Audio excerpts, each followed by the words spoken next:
বাংলাদেশের কোনো এই সীমান্তবর্তী জায়গায় এই সমস্ত জায়গায় মানে কোর্ট কেন্দ্রিক কোনো থানা আছে কিনা। হয়তো এটি সম্ভব না। আমার মূল উদ্দেশ্য হচ্ছে বেনাপোলটা কি থানা আগে হ্যাঁ।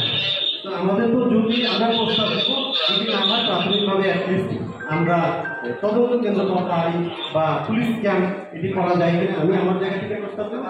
হ্যাঁ ওকে তাহলে কথা আছে ওটা আমরা এই করবো। আমাদের সম্মানিত ডিসি মহোদয় বলেছেন বিভিন্ন জায়গা থেকে যদি হেল্প করে আমাদের জন্য কাজটা আরো সহজ হবে।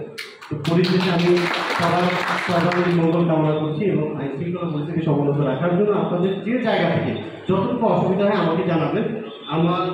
আমাদের শীতল পরিস্থিতি সমুন্নত রাখার জন্য মানুষকে সেবা দেওয়ার জন্য সাধারণ মানুষের সমস্ত অসুবিধা শোনার জন্য আমার দরজা 24 ঘন্টায় খোলা থাকে, মোবাইল থাকে। আপনারা আমাকে জানাবেন। আমি হয়তো সব জায়গায় পৌঁছাতে পারি না, আপনারা ছোট করে মেসেজ দিতে পারবেন। অনেক সময় হয়তো ফোনটা রিসিভ করতে পারি না, কিন্তু আপনাদের সমস্যার কথা বলে মেসেজটা আমাকে দিয়ে রাখবেন। এটা সম্পূর্ণ গোপন রাখা হবে, এই নিশ্চয়তা আপনাদের